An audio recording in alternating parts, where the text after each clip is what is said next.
fellas, today we have it. The final guide to Barrow-Dyad. With the release of Act 3, Bungie has given us not just one exotic catalyst, but the final 2 exotic catalysts for Barrow-Dyad. That being One for All and Target Lock. Yes, you can get Target Lock even right now. And let me just say, no lie, it was quite a journey to get that final exotic catalyst, or at least replicate how to get it. Now, if you have not checked out our previous guide for Barrow-Dyad, how to get the base exotic, how to get the other catalysts and intrinsics, feel free to check those out below. We'll have those listed in chronological order. Today, though, we're going to be going over Barrow-Dyad, how to get its new intrinsic this week, how to get One for All, and also how to get Target Lock. Now, to start, you're going to want to be caught up on the previous weeks, or at least caught up to the point where you have the 18 osseous fragments located in the Nether, which if you don't know, you can check out our previous guide for, which shows these locations. Now, if you've already collected the fragments, you should be able to visit the shaping slab, and you can pick up the new quest, Dyadic Perfection. Now, this quest will task you to collect the remaining taken osseous fragments within the Sunless cell strike, as well as completing the strike itself. Now, I recommend having Barrow-Dyad equipped for this, or at least before finishing the strike, as that will allow you to get another quest, which will be for the One for All catalyst. There's also a follow-up quest here as well, and if I got any folks that can confirm this, there's going to be a step later on where you need to complete the Sunless cell strike using Barrow-Dyad, SMGs, auto rifles, or machine guns. Essentially, just having one of those weapon types equipped in each one of your slots. I'm really not sure if this will auto-complete it right away, but feel free to let me know if it does below. With that being said though, guys, literally just load into the strike on the normal difficulty, no need to stress, and do the Grandmaster version of it. Now, upon loading into the strike, you'll be in the mausoleum portion of the dreadnoughts, and you just want to follow the marker until you end up in the founts area. And directly straight ahead, you should see the first fragment glowing in this corner that you can now go up to and collect. Now, from there, you want to turn around and then take the path on the right, and then directly around the corner, you'll see that you can jump up here on these ledges, and there will be the second fragment that you can pick up. Now, from there, you can follow our path on the screen as we head towards the third fragment, which will be hiding in this little corner.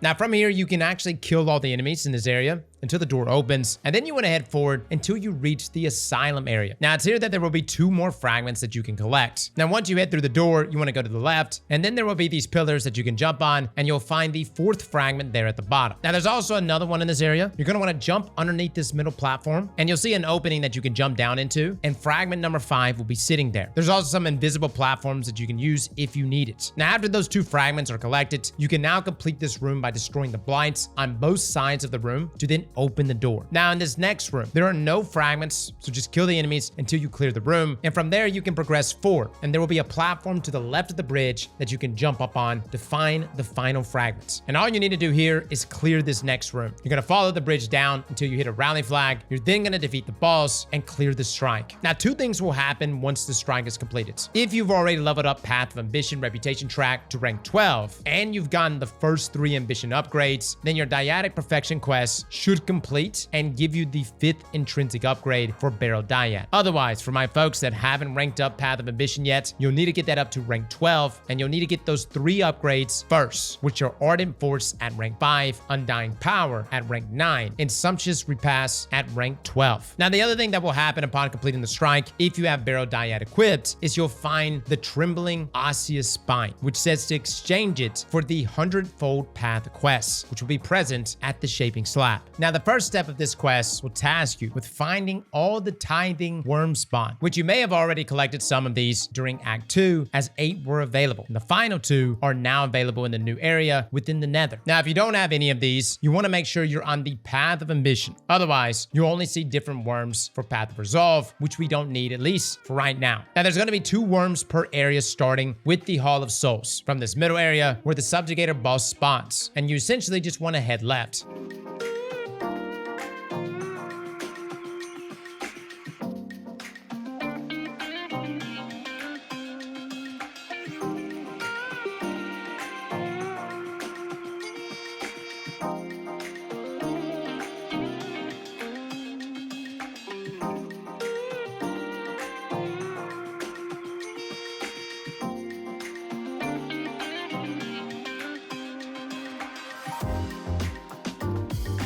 Next, we have the trenchway, when starting from this inside area where there's this big gap in the middle.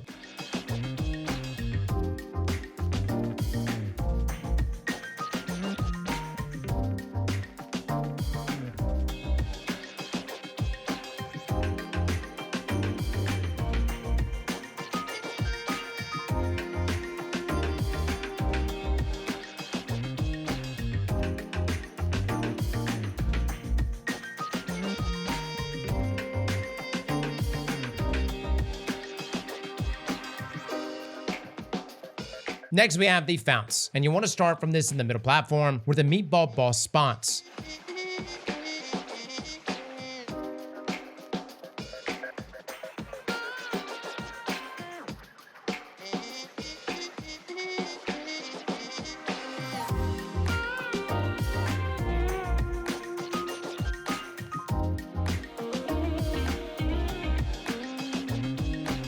Next, we have the mausoleum. Here you want to start from where you first spawn in.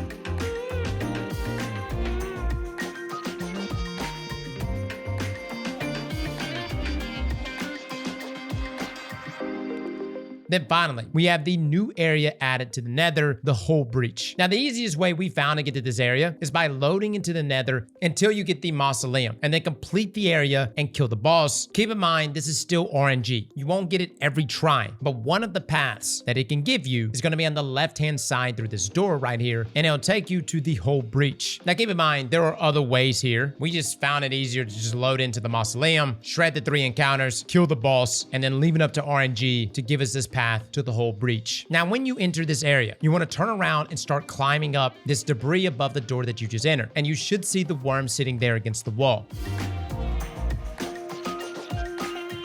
Then after picking that up, you want to follow our path on the screen towards this other blocked off door in the area where you can climb these rocks and find the final worm.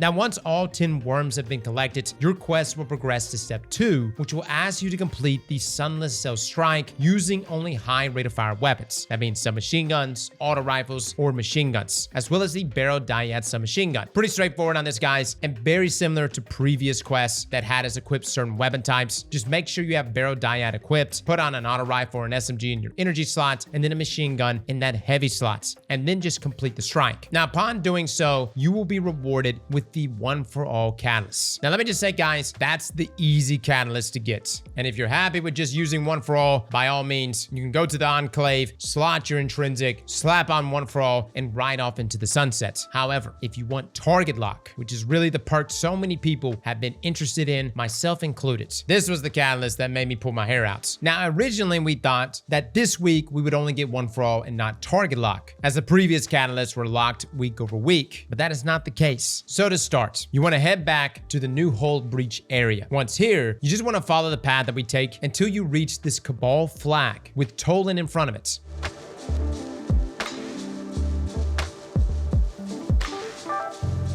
Now, we actually got this to spawn in on our first go, but this does seem to be RNG, as others have said it didn't spawn for them. So you may have to reload this area, which I know is kind of a pain. You could always reach out to people, maybe in your clan or perhaps a Discord, and see if they have it in their own instance. Now, once here with Tolan present, you then need to interact with it, which will then cause a Taken Cabal to spawn in. Now, once you kill them, this will then grant you a Legion code. You'll see it present there on the bottom left hand of your screen. You then want to take this and head on over in this direction, which is essentially right under you, and you want to find this door right here. You'll notice that it has a Cabal barrier, but it will allow you to interact with it. It is with this Legion code that you'll be able to unlock this barrier. Interact with it, and doing so will lower the barrier, allowing you to loot this chest, giving you the Coalescence of the knife. Then you need to go in this direction till you get to this door here, and inside will be a yellow console, just like the one from previous weeks. You'll interact with it, which will then open a portal, allowing you to claim the warped osseous spine. Now, before we continue, that previous part is really what gave us and many people a ton of trouble initially, as we were not able to open the portal. And we tried everything. We thought, could this have been tied to rep level? Is it a triumph? Do we have to get all the enhancements at the shaping slab? But none of those ended up being the reason for why we couldn't unlock this portal. No lie, we were struggling in the community so much that Bungie literally came into the stream and dropped us a tip because we needed it. Essentially though, we believe for this that you have to have done all the secrets that rewards you a coalescence of some sort. The biggest issue with this, at least as far as we know, is that there isn't anything in the game that tracks which coalescence you have picked up, essentially giving you an account of what you still need, which makes this part extremely frustrating. For us, we went back, we did the secrets located in the mausoleum, which is in this room right here. You can then interact with this console, which opens a portal and drops a coalescence of deep sky. Then we also did the one located in the founts. This is the one that we needed to tip on, because this one in particular is one that I think many people, myself included, have missed. The founts area already is RNG, as not every time you run the nether activity do you end up in the founts area, and you need to do at least one encounter to have a chance to even wind up here. But once you're there, you then need to look for this door. Nearby, there will be a small rune on a pillar. It was in this location for us, but some people in the chat were saying that it can move around, but for me, it was literally just right here. But once you find it, you want to shoot that rune, and this will then open the door, and as you proceed forward, you will now enter a maze where you need to destroy a blight. Now, upon destroying the blight, this will then spawn a chest that drops another coalescence of the knife. Now, as once we picked this one up, that we were then able to go back to the console in the whole breach area and finally interact with it, which is exactly what we needed, as this allowed us to enter the portal and claim the quest for the final exotic catalyst, that being target lock. Now, to confirm this even further, Sneaky Beaver over on Twitter echoed very similar findings to ours as well. So again, though, we're not 100% sure that this is tied to having every coalescence, but that's just what worked for us. Some other secrets we know that drop a coalescence are the encounter in the Hall of Souls with this yellow bar thrall. You essentially need to lead him to this pile of worms, which will then spawn an acolyte, and then lead that to these worms spawning a knight that you need to kill, which will give you a coalescence of sorrow. Now next, in the trenchway area, you'll have 3 torches that you need to light, which will spawn an ogre on this platform.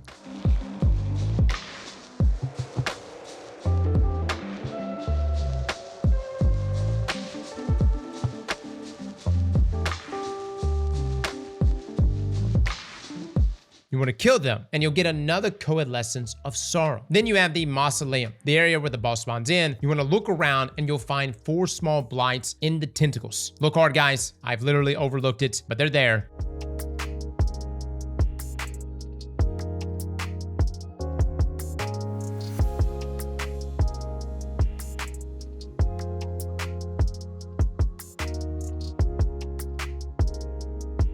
You want to shoot all of them though, and this will spawn in a taking a ball who will drop another sorrow. And lastly, there's another sorrow that you should already have opened from the chest in the trenchway area that gives the hatchling catalyst quest. Again, these are just the ones we know of that definitely drop a coalescence. There are probably more that we didn't mention, so if you know any, please let us know down below. I do want to mention though, just like before, you can work around all of this by simply just joining someone who is opening the portal. We did this the last time we made a guide for hatchling. You can check out our Discord. Folks will be passing checkpoints if necessary, but just run these secrets again, guys, especially that one in the fount, as that's one that many people miss. So again, guys, you can actually be helping those in the community, opening up this portal, allowing them to claim the warped spine. Now, once you've finally gotten the portal to work, you've went through, you've opened the chest, you've gotten that warped osseous spine quest, you'll then want to return to the shaping slab, and you'll pick up the Silken path quest. Now, this quest will task you to find all 10 of the ravenous worm spawn. Now, these are the worms that you'll find on the path of resolve, and there's a good chance that many of you already have the first 8 way back in Act 1, but perhaps you need to snag a few more. Now, for those who maybe don't have all the worms yet from path of resolve, just know that there are 2 per area per path. So again, you got Path of Resolve, that will reveal 2 worms per area that you can pick up. And then you have Path of Ambition, which will also reveal 2 other worms. Now we're just gonna show the locations of where all of these will be if you don't have them.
Now for the final two worms, again, these are in the new Hull Breach area. The first worm is at the very back of the map, close to where the Cabal flag is and where Tolan is that you interacted with earlier. You want to go to the edge of the map, hear about this red pillar thing, and there's a spot off the map that you can jump down to, and if you look up, you should be able to collect the worm. The next one is going to be near the center of the area where the big sword is, and you'll see the holes that are in it. You just need to climb this wall, jumping in the holes until you reach the worm.